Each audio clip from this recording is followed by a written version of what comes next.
Oftentimes, when we're preparing a speech and we want to be persuasive, we tend to think if I have a lot of facts to back up what I'm saying, my audience would be really persuaded. And I call this the pixie dust theory of facts. You can just sprinkle a little bit of some, so you can sprinkle some facts on your speech and it will take off with your audience. Unfortunately, a lot of research, empirical research, shows that this is not the case. If all that you do is present facts to an audience, not only will audiences not be persuaded, sometimes they will even be persuaded against the factual presentation that you are making. This is an interesting effect, but that's not what we're going to talk about in this video. We're going to talk about how we ought to use facts. What are their purpose and what function in the kinds of speeches that you might be doing in a business or professional context. So my first big claim in this video is facts are used to support non-factual claims.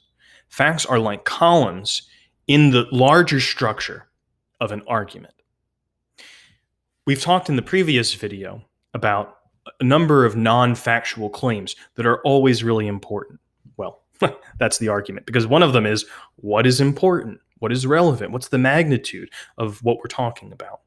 Another is what is good? What is bad? Questions of justice, questions of ethics, questions of what is effective. All of those kinds of things are open to interpretation, open to argument. And finally, who or what is responsible? How should we think about how to assign praise or blame, or in some cases, even causality to this event, situation, or phenomenon? In this video, we're going to think of a couple other non-factual claims or ideas that facts can be used to support. One deals with situations that are in the past, and one deals with situations that are in the future. So first, how do we use facts to talk about the past? Obviously, in some cases, we just are saying this is what happened. These are the facts of the case. But in many situations, that still leaves it unclear. And I'm going to give you two examples. Let's say you've been in a relationship with someone for a while. You're not sure how serious it is. Are you dating? Are you just friends? Are you partners? Are you boyfriend or girlfriend? Maybe the person that hasn't talked with you much about this. And so you're trying to infer from the facts of the relationship how to understand this. Maybe you talk with your other friends about this and talk about your partner. What have they done? And so you might say, well, they asked me to move in with them. That might be a fact that supports that you are in a serious relationship. Maybe they said, hey, I think we should be open to seeing other people. Maybe that's a fact that supports that you're not in a serious relationship. But either of those could go the other way too. Maybe this person just wants to live with you because they're trying to get a cheaper rent. Or maybe this person is kind of into polyamory or something and they can be serious and see other people. I don't really know. It would depend on a real context and learning more about it. But in that case, what we're trying to figure out are how the various facts of the situation that you and your friends are texting about support whether a definition of the relationship. Is this a serious relationship or a casual relationship? And the arguments either way are going to be based on the facts of the relationship. Let's say it's a less pleasant experience. Maybe you were in a fight. You might have, for legal reasons, to engage in definitional argument. Was this assault or was this self-defense? When we're trying to define the situation, we may not be arguing about the facts. You're not going to say, I didn't punch that person. You're like, oh, okay, I did punch the person. That actually did happen. But I want to tell you that I punched the person in self-defense. And then I will look for facts that support that as my definition of the situation. Maybe the person came in and threatened me, or they had sent me a threatening message ahead of time. Maybe the person had a weapon. Maybe other people were running away. There are lots of things that could have happened that are factual that can support that as a definition of the situation. And so definition, which is a non-factual way of thinking about how to name a situation, can be supported with factual argumentation. Now let's say we're thinking about the future. You're in a business or professional context. Maybe you work for a marketing firm, and there are two different possibilities for one product. We're not sure whether we want to market it to young people at a lower cost or to wealthy people at a slightly higher cost. So, one thing you might do is go back through the company archives, looking at similar products and say, what was the result of those choices in the past? You come prepared to the meeting and you say, I have two files here that I think are really important evidence for what we ought to do. When we had a similar product in the past and we sold it to young people, we got a higher market share because they were new consumers. We were selling it to people who had not already purchased similar products, and so we had a larger market share that we were able to take. However, in the other case, when we tried to market it to wealthy people, we saw a slimmer increase in the market share than we had projected because a lot of those people had products that they saw as similar to the one that we were selling. They already had that. So when we're trying to think about what we ought to do, the future, which is uncertain, the future, which is not a fact, is imagined as something that is in some way similar to the past. The arguments for what is similar are also open to discussion. Let's say the product was a watch, and you say, well, we tried to sell a clock to older people. Someone else on the team maybe disagrees with you and say, well, a watch and a clock are similar in that they both tell time, but they're very different in terms of who we would market them to. You have a clock for a house, for a mantelpiece, but if you're a renter, you're probably not going to invest in a clock. But renters might have watches. So they're dissimilar in that respect. Arguments about similarity and dissimilarity are not necessarily factual, but they too are based on the facts. So now that we've looked a little bit about how to use facts in a general sense, I want to turn our attention to some real uses of facts that are going to be more similar to the assignment that you'll have to do for this week, the story of a fact. In this assignment, you have to compare two different facts or tell a story with two different facts that gives us a change in perspective as one is presented after the other. So we're going to look at Harper's Index to look at how those might be presented. Now, in the Harper's Index examples, we only get the facts.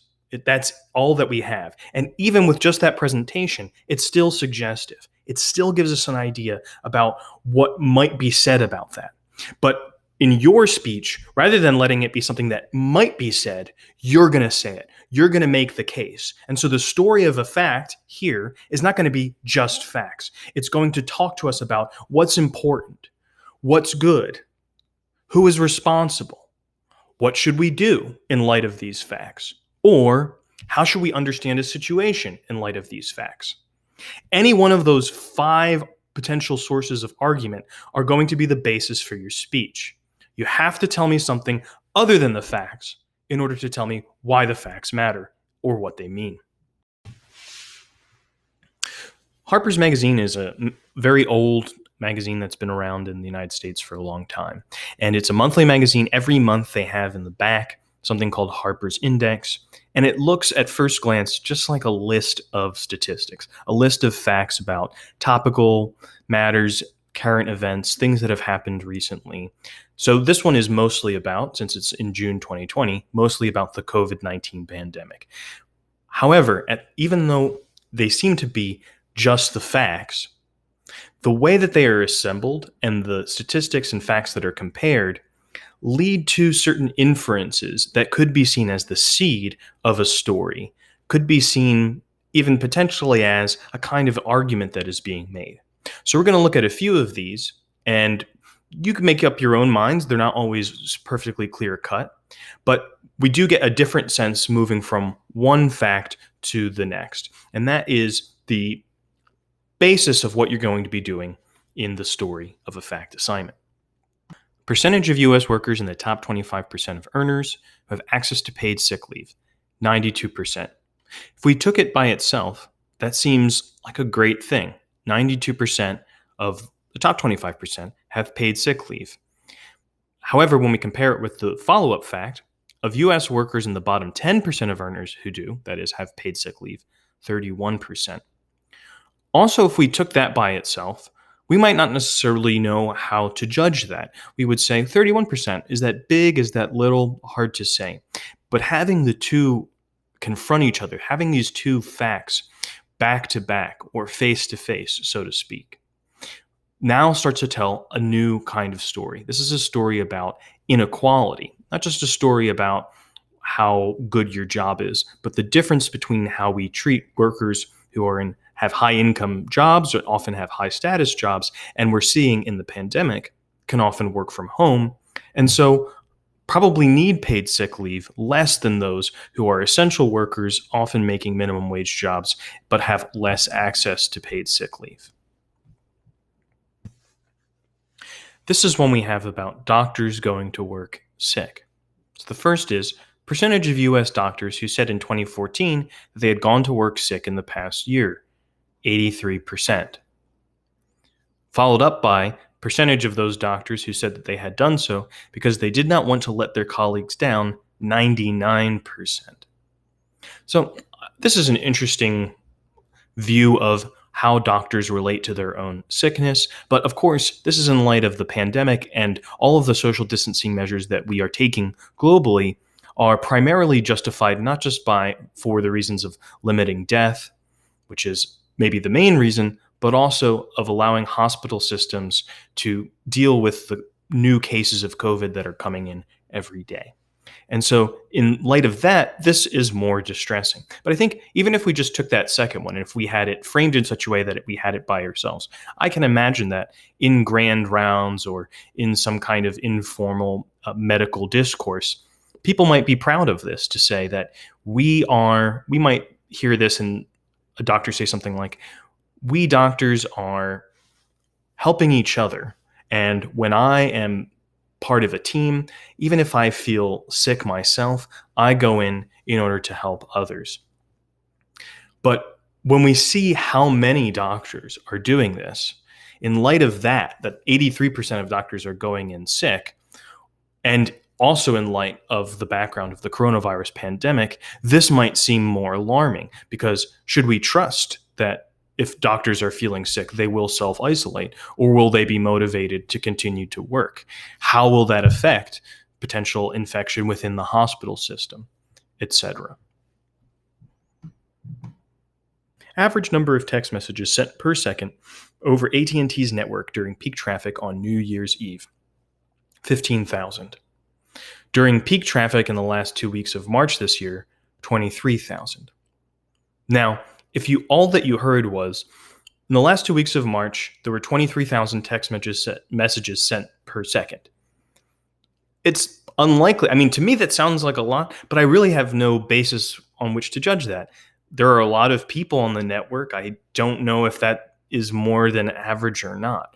So having the benchmark of New Year's Eve, when during peak traffic, we can imagine that a lot of people are sending Happy New Year's messages, that's probably one of the highest traffic moments in the whole year, that we're seeing a really significant increase over that in the last 2 weeks of March. So that helps us to evaluate what that fact means. The meaning of a fact is almost never self-evident. We need some other magnitude, some other benchmark of magnitude to allow us to understand whether it's big or little, important or irrelevant.